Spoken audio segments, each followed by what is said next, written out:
Bueno, bienvenidos a esta nueva sesión de dinámica vehicular donde vamos a empezar viendo el tema de la altura del vehículo, una altura que es muy importante de cara a saber cómo se va haciendo la transferencia de pesos cuando el coche se mueve y cómo eso influye, pues como decimos, en la propia dinámica del vehículo, ¿vale? Tenemos que empezar diferenciando la altura estática cuando el coche está parado y la altura dinámica cuando el coche está en movimiento. Recordemos que cuando el coche se mueve se somete a aceleraciones longitudinales, es decir, aceleración, peso se echa hacia atrás, o frenada, el peso se echa hacia adelante, y cuando gira, pues dependiendo de la altura del coche, pues el chasis se balancea de un lado a otro. Y también en la altura dinámica influye cómo va avanzando la sesión, es decir, el consumo de combustible va haciendo el coche más ligero, por tanto la altura va subiendo, cuánto puede pesar el piloto, etcétera. Digamos que sobre la altura del vehículo pues influyen también mucho las suspensiones, el conjunto muelle más amortiguador, ¿no? Si una suspensión tiene mucha resistencia a la compresión, la suspensión no se va a comprimir tanto y la altura del vehículo va a permanecer elevada. Pero bueno, el tema de las suspensiones lo trataremos, como decimos aquí, en otra lección independiente.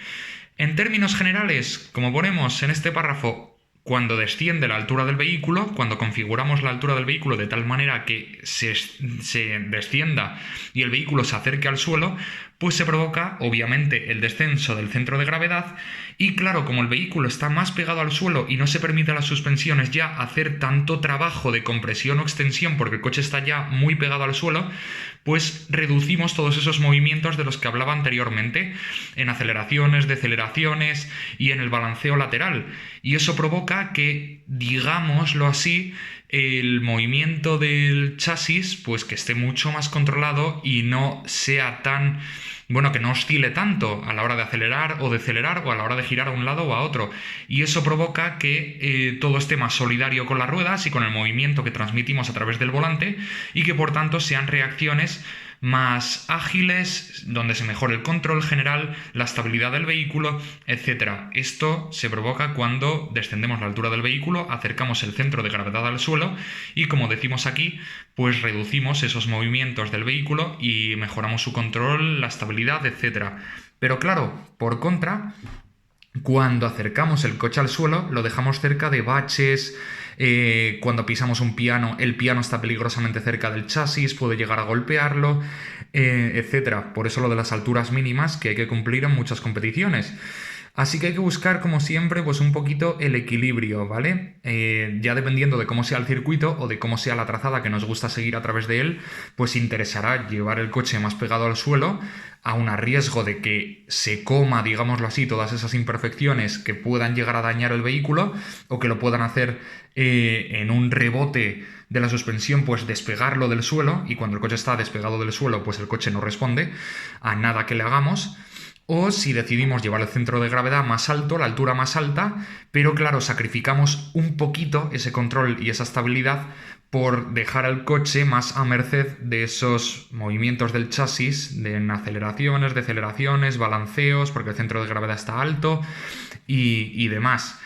Ya dependerá de cómo sea nuestra configuración, pero por norma general, cuanta menor sea la altura general del vehículo y en concreto cuanta menor sea la altura de la parte delantera o mayor sea la altura de la parte trasera, es de cajón que el centro, bueno, que el reparto de pesos y la transferencia de pesos pues va a tender a favorecer el eje delantero. Todo el peso se va a desplazar hacia el eje delantero cuando sobre todo pues tendamos a frenar y en las aceleraciones no se va a llegar a desplazar del todo al eje trasero, así que digamos que el eje delantero va a estar sometido a mayor carga, como decimos aquí, más carga sobre los neumáticos delanteros, por tanto los neumáticos delanteros se presionan más contra el suelo, van a tener más elipse de adherencia, más diagrama GG, van a poder agarrar más y digamos que con mayor agarre delantero pues evitamos esas situaciones de subviraje, el coche nos responde bien a los giros y poco a poco pues vamos creando tendencia sobreviradora. ¿Por qué? Porque a medida que cargamos el eje delantero, el eje trasero pues va quedando más libre, más ligero y claro, eso se puede traducir en que puede llegar el momento en el que se pierda, en el que empieza a derrapar y en fin, en el que el coche pues se tienda a ir de culo. Como decimos, menos altura en el eje delantero equivale a mayor altura en el eje trasero. Vamos desplazando el peso hacia adelante y el eje delantero agarra muy bien al suelo cada vez más y el eje trasero pues cada vez se va despegando más del suelo hasta que pueda llegar el momento en el que derrape, baile y se nos vaya de un lado a otro. Pero esto ya son casos extremos. Por contra, cuanta mayor sea la altura delantera del vehículo o menor sea la altura trasera, el reparto de pesos va a favorecer a cargar el eje trasero. Por tanto, más carga sobre los neumáticos traseros, más elipse de adherencia en esos neumáticos traseros, más diagrama eje trasero. Los neumáticos traseros van a agarrar más que los delanteros y se va a evitar esas situaciones de sobreviraje porque tardamos más en llegar al bloqueo. Pero claro, si lo exageramos mucho, pues los neumáticos delanteros van a tener muy poquito contacto con el suelo, van a despegar mucho, van a estar muy despegados del suelo porque casi todo está sonriendo y cargando al eje trasero y claro, a lo mejor intentamos girar y el coche no nos gira tanto como querríamos, estamos favoreciendo la tendencia subviradora del vehículo. Aquí, cuando bajamos la altura delantera y subimos la trasera, favorecemos la tendencia sobreviradora porque estamos despegando los neumáticos traseros del suelo y tienen menos superficie de contacto y pueden llegar a derrapar muy fácilmente, provocando ese sobreviraje. Y aquí, cuanta mayor sea la altura delantera o menor sea la altura trasera, digamos que eso, favorecemos que haya mucho contacto de las ruedas traseras, que se evite el sobreviraje, pero que por contra, pues los neumáticos delanteros tengan cada vez menos contacto con el suelo, estén cada vez más levantados y ante situaciones de frenadas y sobre todo aceleraciones después de una curva, la salida de una curva, cuando el peso en la aceleración se desplaza hacia atrás, si ya lo tenemos muy despegados del suelo los delanteros y seguimos acelerando fuertemente y tendemos a despegarlos todavía más, pues puede ser que ya se pierda casi toda la superficie de contacto de los neumáticos delanteros con el suelo y que el coche, si todavía nos queda por enderezar un poco el coche, pues no nos gire y que, pues, como decimos aquí, se agudice esa tendencia subviradora por haber sobrecargado demasiado el eje trasero al haber echado el peso mucho más hacia atrás por haber aumentado la altura del vehículo delante o haberla descendido mucho en la parte trasera. Este es un poco el tema de las alturas. Ahora ya entramos en el tema de la alineación de los neumáticos. La alineación de los neumáticos es clave también en la dinámica tanto de las rectas como de las curvas. Vamos a hablar de 3 ángulos fundamentales que se tienen muy en cuenta a la hora de ajustar estos neumáticos y su posición en el vehículo. Son el ángulo de avance, el ángulo de caída y en la otra cara de la hoja, luego analizaremos, la convergencia de los neumáticos. ¿Cómo se mide, cómo se analiza esta alineación de los neumáticos? Pues el proceso para ajustarlos es el siguiente. Los neumáticos en una posición perfectamente vertical y perfectamente rectos y perfectamente ordenados se colocan con el coche liberado de carga sobre unas básculas y se comprueba con un medidor láser que el coche está colocado de manera perfecta, que los neumáticos están colocados sobre esas básculas de manera correcta y no hay nada que esté influyendo, pues nada que esté distorsionando los resultados que vamos a ir encontrando. Luego, ¿qué se hace? Cuando el coche ya está perfectamente colocado, se colocan pesos que simulan el piloto y el depósito de gasolina. ¿Vale? Son pesos que en competición el coche va a llevar, por tanto, son pesos que van a tender a hacer carga sobre el vehículo y esa carga pues se refleja en el asfalto a través de los neumáticos, por tanto son pesos a tener en cuenta.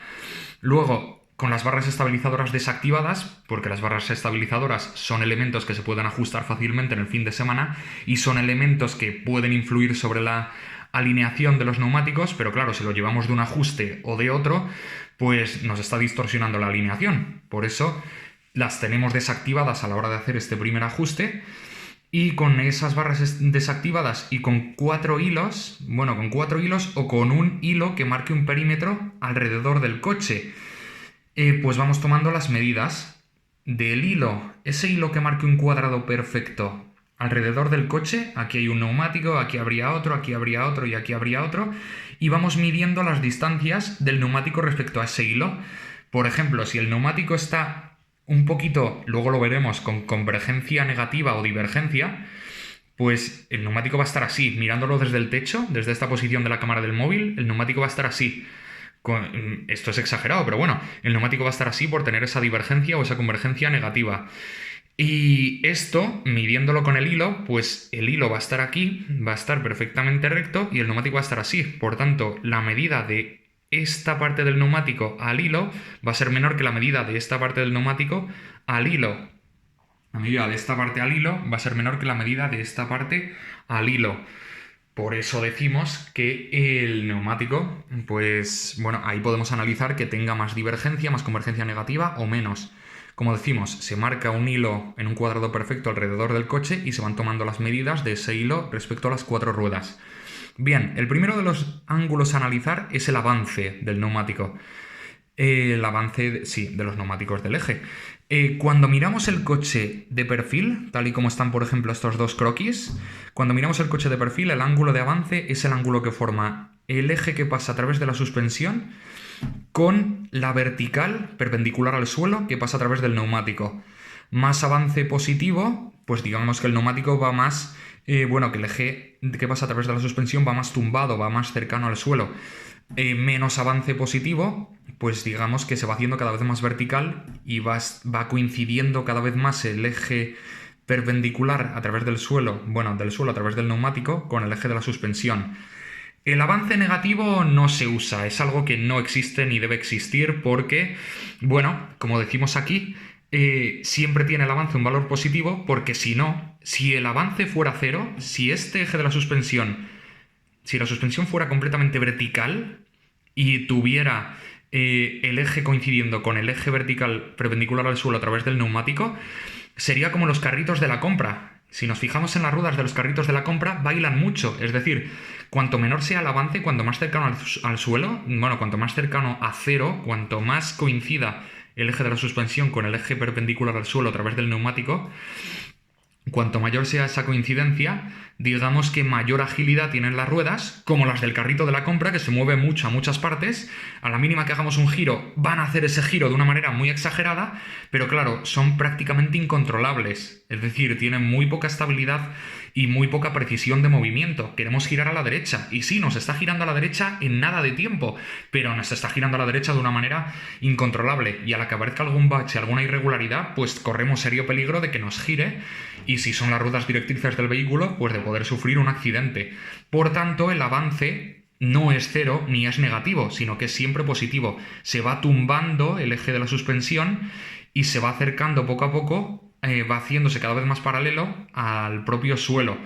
Pero claro, si el avance es exagerado, es muy pero que muy positivo, pues cada vez va a costar más girar las ruedas, va a hacer falta hacer un esfuerzo mayor sobre la dirección para que las ruedas giren hacia el lado en el que queremos que giren. Como por ejemplo las motos estas americanas que tienen los manillares tan altos por encima de la cabeza, que van pues con esa diagonal tan pronunciada que llega desde el manillar hasta la rueda delantera. Eso es un avance muy exagerado y no son motos fácilmente manejables. Hay que hacer mucho esfuerzo para que el neumático te gire hacia el lado donde queremos. Pero claro, más esfuerzo requerido para hacerlo girar cuanto mayor sea el avance, pero en cambio, si conseguimos hacer ese esfuerzo, pues vamos a tener giros muy estables y muy precisos. Por eso hay que buscar el término medio, que no sea poco avance, porque está haciendo los neumáticos muy ágiles, pero muy poco precisos y muy poco estables a la hora de girar, como un carrito de la compra, ni que el avance sea exagerado, como en esas motos, donde hay que hacer mucho esfuerzo en el manillar para que la rueda que va adelante, pues empiece poco a poco a girar hacia el lado donde queremos que gire. ¿Qué más tenemos? El avance influye sobre la caída del neumático. La caída ya vamos introduciendo que es, en vez de mirar al coche desde el perfil, pues lo miramos desde la parte frontal o la parte trasera. La caída es el ángulo que forma la perpendicular al suelo a través del neumático con la perpendicular al suelo, digámoslo así, la vertical perpendicular al suelo con la línea que atraviesa el neumático, que puede ser vertical o puede ser menos vertical. Digamos que si el neumático tiene, en este caso, una caída tan negativa, este es el eje que atraviesa el neumático, y la perpendicular al suelo, pues siempre va a ser esa vertical, y este ángulo es la caída, en este caso una caída negativa. Si el neumático en vez de estar así, estuviera así, pues sería una caída positiva. Luego veremos qué significa una u otra. En este caso, para cerrar el tema del avance, el avance decimos que influye sobre la caída del neumático. ¿Por qué? Porque si ya tenemos un avance positivo y giramos el vehículo, ese giro en la rueda que va por fuera, en la rueda exterior, va a provocar que tenga ya cierta caída negativa. es decir, que esté más echada, esté más caída, la parte superior más echada hacia el interior y la parte inferior más echada hacia el exterior. Mientras que la otra parte de la caída, menos caída negativa en la rueda interior, ¿vale? Cuanto mayor sea el avance, más caída negativa en la rueda exterior y menos caída negativa en la rueda interior, para que el coche gire. Por eso se configura primero el avance antes que las caídas, porque si configurásemos primero las caídas y luego fuéramos al avance del neumático, pues es un ajuste ciertamente complicado, porque ya nos está distorsionando el avance las caídas que teníamos configuradas de primeras. Ahondando en las caídas, eso, vuelvo, es el ángulo que forma la perpendicular al suelo, la vertical, con la línea que atraviesa el neumático, mirándolo desde el frontal del vehículo o desde la parte trasera. Bien, si la caída es negativa, como es este caso, que tiene la parte, este es el eje que conecta el neumático, aquí estaría el coche. Si la caída es negativa, que tiene la parte superior del neumático más echada hacia el vehículo y la parte inferior más echada hacia afuera, pues digamos que tiene mucha más estabilidad en curva, más adherencia y más estabilidad en curva, más diagrama GG en giro, porque la rueda exterior, a la que empecemos nosotros a girar hacia la derecha, por ejemplo, o la rueda exterior derecha a la que empecemos a girar a la izquierda, pues va a tender a agarrar mucho más, es decir, se va a aplanar, digámoslo así, mientras estamos girando el vehículo, y gracias a ese aplanamiento pues hay mayor superficie de contacto con el suelo, mayor diagrama de adherencia, elipse GG, y va a agarrar mucho más durante el giro. ¿Qué pasa? Bueno, los monoplazas digamos que llevan más caída que otros vehículos por requerir todas esas aceleraciones laterales tan altas que no son capaces de dar pues prácticamente ningún otro vehículo.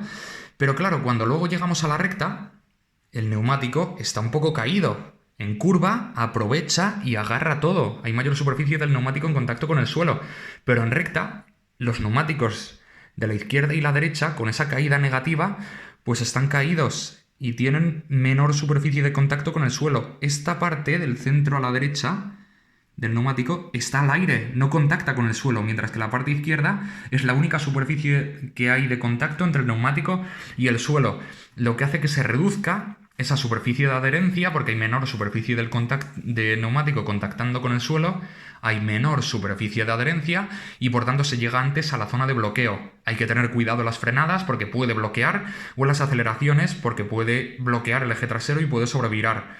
Por eso la caída del eje delantero suele ser más negativa, es decir, suelen estar más tumbados el eje delantero que el eje trasero. El eje trasero tiene caída, pero tiene menos caída negativa que el eje delantero, por lo que decimos, porque si el eje trasero tiene mucha caída, a la hora de acelerar hay muy poca superficie del neumático contactando con el suelo y corremos serio riesgo de que el coche sobrevire y que se nos vaya de culo y que tengamos ese problema tan grave. Cuanto mayor sea la duración de la sesión, es decir, en una clasificación tú estás yendo a una vuelta, el mejor tiempo a una vuelta, interesa tener las caídas lo más pronunciadas posibles porque quieres aprovechar al máximo, bueno, dependiendo del circuito también, si es un circuito con muchas curvas, pues interesa tener las caídas lo más pronunciadas posibles, lo más negativas posibles, para que, favorecer ese buen comportamiento en curva y que te dé exactamente igual el desgaste de la rueda. Mientras que conforme la sesión va siendo más y más larga, hasta llegar a una carrera de resistencia, por ejemplo, no interesa tener caídas tan grandes, porque recordemos, la superficie del neumático que contacta con el suelo en las rectas es cada vez más pequeña conforme la caída va siendo mayor. Y esto significa que el desgaste del neumático en esa zona pues va siendo cada vez mayor, cada vez mayor, cada vez mayor. Y en sesiones a una vuelta, como una clasificación o una superpole, pues te da igual, ahí llevar las caídas muy pronunciadas. Pero en una resistencia, el que lleves menos caída y el que haya más superficie del neumático en contacto con el suelo en las rectas, y en general en esa combinación de rectas y curvas, pues te puede llevar a que a las 23 horas te hayas ahorrado quizás una parada, porque los neumáticos no se hayan desgastado tanto. Esto es muy importante también a tener en cuenta. Y como decimos, la caída suele ser siempre negativa. La caída positiva, recordemos, aquí está el coche y aquí está el neumático. La caída positiva tiene la parte inferior del neumático pegada al coche y la parte superior alejada del coche. pues decimos que los neumáticos son muy ágiles, es decir, está todo muy echado hacia el centro de gravedad del vehículo y responde muy fácilmente, como con el carrito de la compra de antes, pero a pesar de esa agilidad, digamos que, como ocurría en el carrito de la compra de antes, pues son muy nerviosos y por eso no se usa. La caída suele ser más negativa, es decir, el neumático, esto es vertical, aquí está el vehículo a mi izquierda, el neumático vertical, caída cero, y la caída suele ser más negativa, más negativa, más negativa, se va echando así el neumático. La caída suele ser así, el neumático pasa de estar vertical a tener más caída negativa, pero, claro, suele ser una caída más negativa, pero ya depende del caso. Depende de si los neumáticos delanteros suelen tener más caída que los traseros, y si los neumáticos tienen poca caída, o llegan incluso a 0 grados de caída, pues se aumenta mucho la superficie de contacto. Digamos que aquí, en vez de tener esta poquita superficie de contacto, es decir, del centro a la izquierda solo, pues cuando la caída es 0, tiene toda la superficie del neumático en contacto con el suelo y por tanto toda la superficie de adherencia, el diagrama GG en las rectas, y por tanto no hay riesgo, o el riesgo es más pequeño, de bloquear el neumático.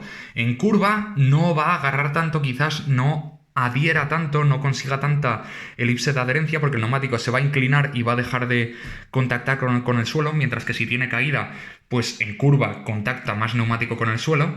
Pero claro, eso que pierdes en curva lo estás ganando en seguridad y confianza en las rectas. Y como decimos, para gestionar mejor el desgaste y los movimientos longitudinales del vehículo, aceleración y frenada. Lo que nunca se hace es tener caída positiva. Casi todo es o caída cero o caída cada vez más negativa, lo que provoca que el comportamiento en curva vaya mejorando, pero a merced o a costa del peor comportamiento en recta o mayor riesgo de bloquear en recta. Y ahora ya os explicamos el tema de la convergencia.